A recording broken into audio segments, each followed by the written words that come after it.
Welcome back to the Josh Button Podcast, where we discuss outliers from society. I am Josh Button, and today we are on episode number 38. Real men eat humble pie. Why? What's going on with this need for humility? And if you're paying attention, I believe humility is making a comeback because in this narcissistic society that we've embellished for too long, people are kind of sick and over the arrogant nature of self-centered individuals. Look, humility entails not only admitting your shortcomings, but actively pursuing, seeking remedy to them, improving. And, that's what jujitsu is to me. I think it's inevitable in jiu-jitsu that you will adapt to this spirit, that you will become a more humble individual, and you will seek all the shortcomings in your game to overcome them, to improve, to grow. It's inevitable, in my opinion, or you quit. It's one of the two. I will be the first to admit not every person that is a black belt is a great person or a humble person. Not every person is, the person you would like to admire and look up to and want to become. But the percentages are far better in the jiu-jitsu community and people that have stuck with training for a long time than any regular Joe on the street. Let's just be honest. Why? Why humility is important? To be a good leader, you need to be humble, in my opinion. And we've seen too often, especially recently, leaders that are not humble. They are self-absorbed. They're narcissists. They're arrogant. And to be quite honest, people are over them. You should be over them. There's no reason our public servants shouldn't have some humility. They shouldn't be taking advantage of us and the system in which they work. They should be serving us. And to be quite honest, we should stop platforming and putting people on a pedestal that are not humble. Being humble builds trust.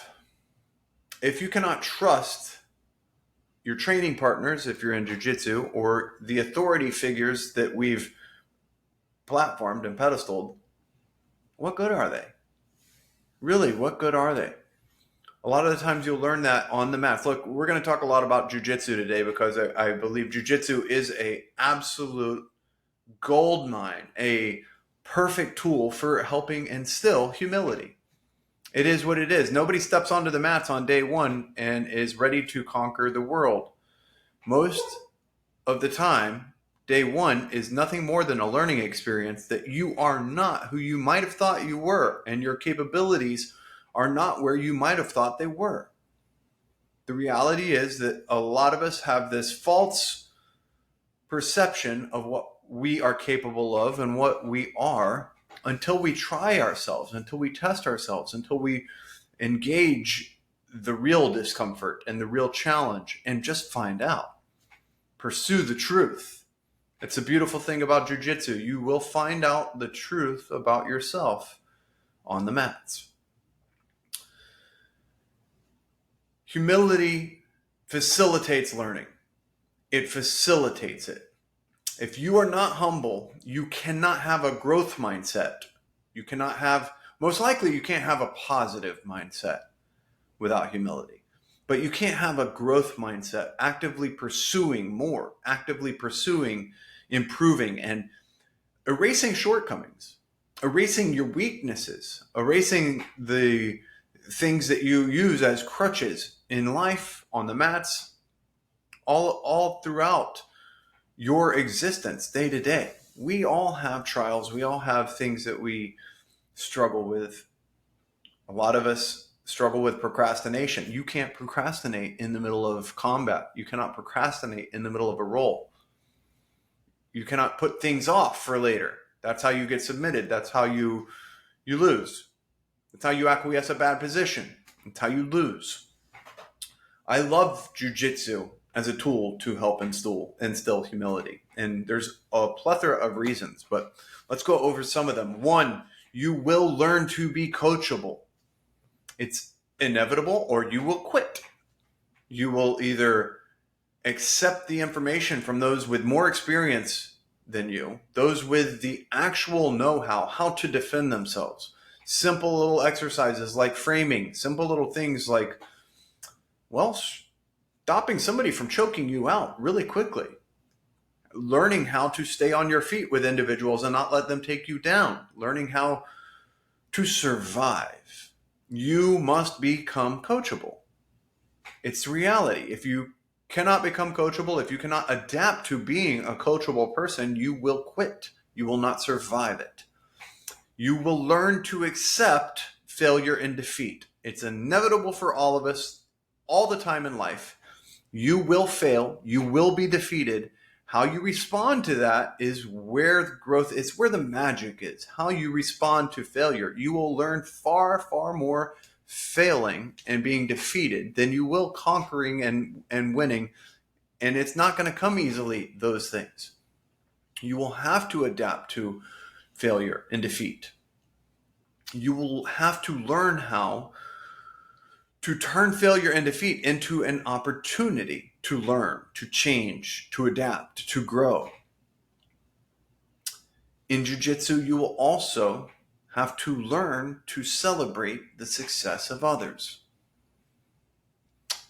A selfish, narcissistic person on the mats is the last person that most people want to train with. Don't get me wrong, you will train with individuals that you don't want to train with. However, when half of the room is dodging you and trying their best to avoid training with you, you are going to suffer consequences. So how do you become the person that everybody wants to train with or nobody minds training with? Whether you're winning, losing, whether you're bigger, stronger, no matter what the case may be. It's humility. It's humility. You will learn to look at the people with more experience, the upper belts, with admiration instead of jealousy. You will learn to accept the fact that there's always somebody bigger, stronger, more experienced, and better at the sport. Just like in life, there's always somebody who's better in business, somebody who's better in sales, somebody who's done what you want to do for a lot longer. They say if you want to acquire a new skill, if you want to do something you've never done, find somebody who's done just exactly that and then humble yourself. Ask them the questions that will help you get to where they're at. Ask them how they got to where they're at. If they have something you want, you most likely will need to repeat some of the things, if not most of the things that they have done over and over and over. When you're a black belt in jiu-jitsu, I think you've done so many different things so many times over that you can possibly forget a lot of the steps that got you to where you're at. It's inevitable. 10-year process of training and adapting and growing, you're probably going to go through so many phases that some that in that moment didn't necessarily seem enjoyable will become such facilitators for your eventual game, your eventual abilities, that going over this with other people who are less experienced is helpful for you. So you will learn to coach as well, no matter where you're at in the process. One of the most helpful, I guess, tips that I was ever given was that if I wanted to learn something, if I wanted to retain some information, it was great to take a class. It was great to listen to a lecture. It was great to watch a video on YouTube. But to really retain the information, I would then take that exact information that I was processing and teach someone else. It helps you build this into your muscle memory, build this into your knowledge center, and retain it and keep it. It wasn't Jordan Peterson. It was somebody in that period when I really got into YouTube and I really started seeking out lectures and self-improvement that I got that tip. And fortunately at the time, I had some receptive individuals in my life who were kind of down with this whole self-improvement thing. And what I was picking up, they always were quick to be open and receptive, and they would pick my brains on it. And I cannot overstate the importance of those relationships, because I absolutely positively retained and kept this information much more closer and more accessible to myself when I taught it. Jiu-jitsu is another great example of how this works out. You learn techniques all the time. And then if you have an open dialogue with your training partners, the less experienced you can hand the details to that have worked for you, the more experience you can find out the details that help them apply these techniques to their game. It's a fundamental, it's just a fundamental, the foundation for learning. And if you're not humble, if you're not willing to drop your ego and accept the fact that you don't know everything, you're just not going to learn as easily. You will learn to compete with yourself instead of others. It's one of the most valuable things that I have in adulthood, is the realization and the belief that it is me versus me yesterday. Always. I'm not in competition with anyone else. Not in jiu-jitsu, not in the financial world, not on YouTube, not in the podcast areas. Look, there's always somebody bigger, better, stronger, faster, more knowledgeable, more experienced. If I were to compete with these people, and now in jiu-jitsu, as I'm in middle-aged, if I were to compete with the youngsters who can recover better, who have probably already accumulated the same amount of time on the mats I have, and can recover quicker, probably learn a little bit better if they're open to being humble individuals. If I'm competing with that, I'm setting myself up for real failure, and failure that's really hard to learn from. Because if you're competing against somebody else and you're constantly losing and they're actually getting ahead of you at a rapid rate, well, how do you expect to have any happiness or joy? It's in my opinion, it's impossible. Emotional intelligence. A humble spirit will breed emotional intelligence. Criticism and coaching becomes fuel. It becomes something that you can use, something that is completely valid on the mats and in life. It will not be the blow to your ego that a lot of people take coaching for. They say unsolicited advice is nothing more than criticism, which has absolute validity to me. However, when you want to learn something and you go somewhere to acquire a skill, well, you need to be ready and expecting some criticism, some correction, some coaching. If you can't, if your ego gets in the way, you're not going to learn. Humility is absolutely essential. Humility leads to an understanding that failure is inevitable. It's necessary for resilience. It's absolutely necessary for change, as opposed to angering us and, it's setting us back. It is an opportunity. It's an opportunity to adapt, to grow, to change. Humble people are less afraid to ask those questions. Humility will aid you in the process of being comfortable in uncomfortable situations. Think about that.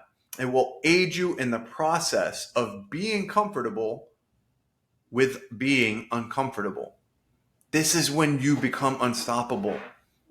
Gentlemen, it is when you become unstoppable, when you can dwell in discomfort, and look for opportunities and look for remedies and actively seek the solution to a problem that you're going through. It's not always going to be bottom side control or having somebody in a position where they can submit you.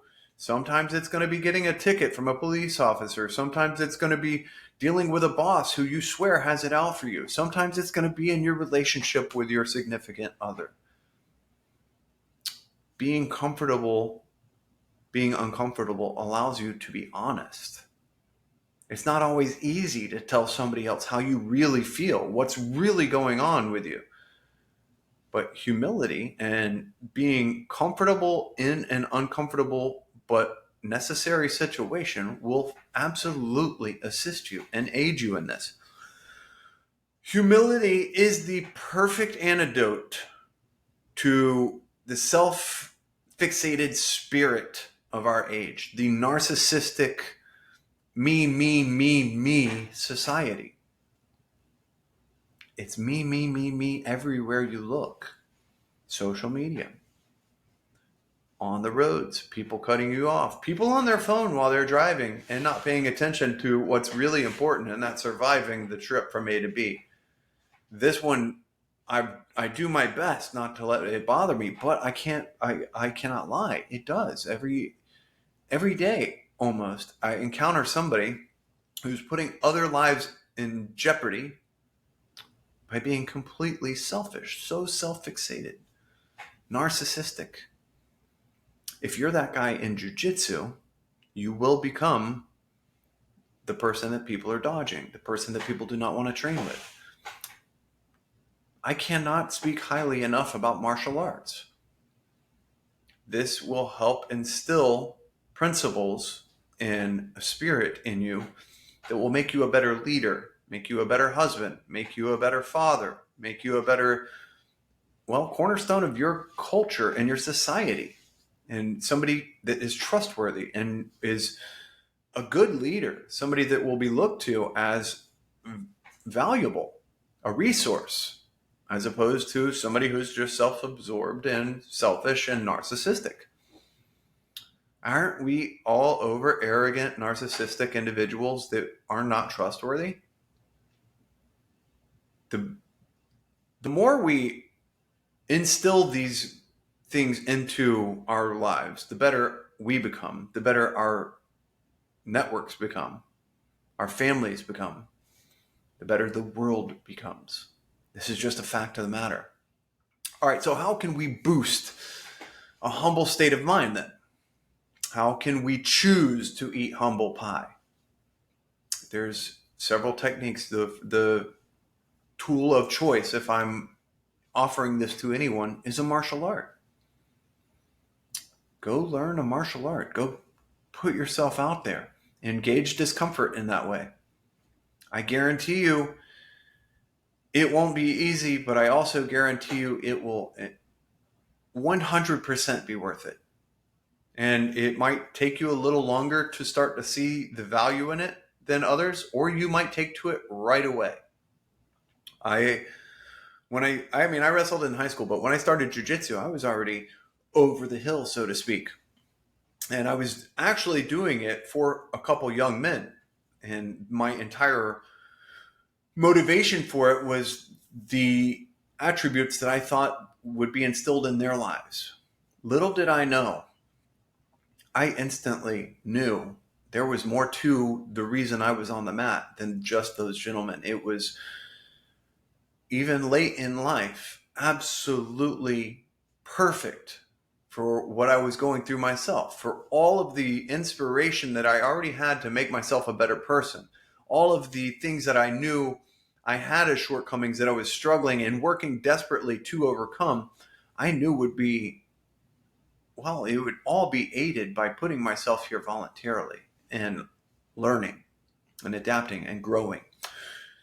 Other things we can do. Keep a gratitude journal. As many times as I had been told this in my life, it wasn't till 5 or 6 years, maybe a little longer, 7, 8 years ago, that I realized there is so much validity and there is such a great importance for something like a gratitude journal. It is absolutely perfect for acknowledging the people in your life, acknowledging the situations that we want to turn into an opportunity even, and being openly, abundantly grateful for them.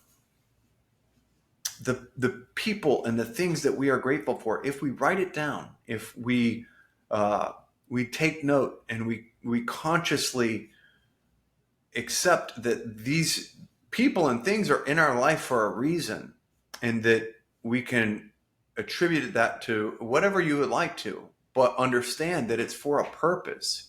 It's for a reason, just like the challenges that are in our life. They are there for a reason. We will become more humble and more, well, happy and absolutely healthier individuals. Another thing that has absolutely been magical for myself and for many others who teach the same principles is to look to nature.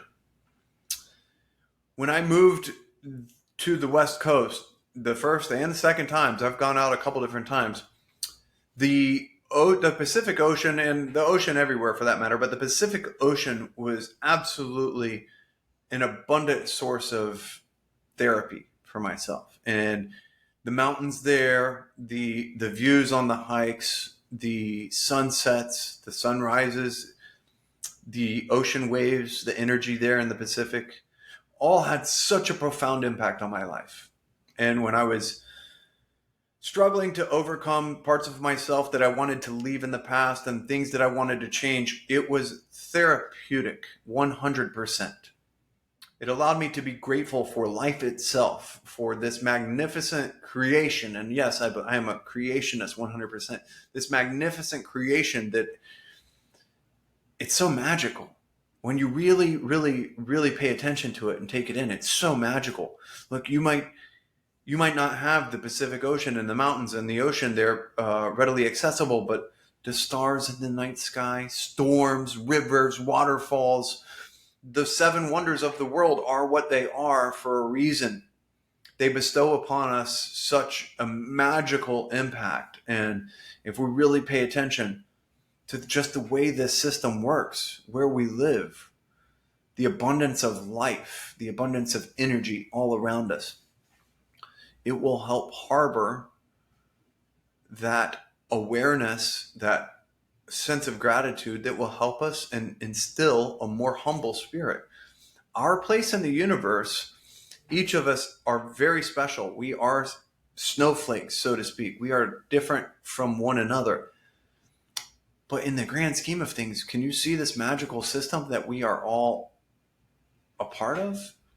That is such a good fortune and such a blessing. If you were born, you defied such odds. You are worthy of an abundant, thriving existence here. Just being born is plenty proof enough to acknowledge this. So if we humble ourselves and we really take in the endless possibilities that life has for all of us, you cannot help but be overwhelmed with this gratitude. And this spirit becomes second nature to you then. Every day is an opportunity to take advantage of the most magical gift any of us has ever received. Yes, health is wealth, but just the mere existence, just the fact that we were born into this place and are walking, talking, living, breathing organisms amongst all of this magic and this beauty is an unbelievable blessing.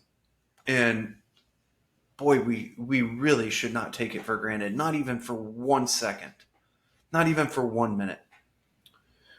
Well, if we practice giving credit for successes to all those involved in our journey, this is another principle and another practice that will help us instill humility. All of my training partners, I am so grateful for all of them. It's not about my wins versus my training partners. It's about them being there for me and me being there for them. We are growing together. It's not about wins and losses on those mats. It's not about, oh, I one up on you and you got one up on me. It's absolutely irrelevant. We go to compete in martial arts. We go to compete to test ourselves, to see where our journey has gotten to that point, to see what we need, what our deficiencies are, and what we need to go back to the mats and work on. This is a learning experience. And even when it's competition, me versus another person who's in my weight and age and experience level, I'm just testing myself. I'm just comparing myself to what I was just before that, the day before that, the week before that, the month before that, the year before that, and from where I was before I started. It's me versus me.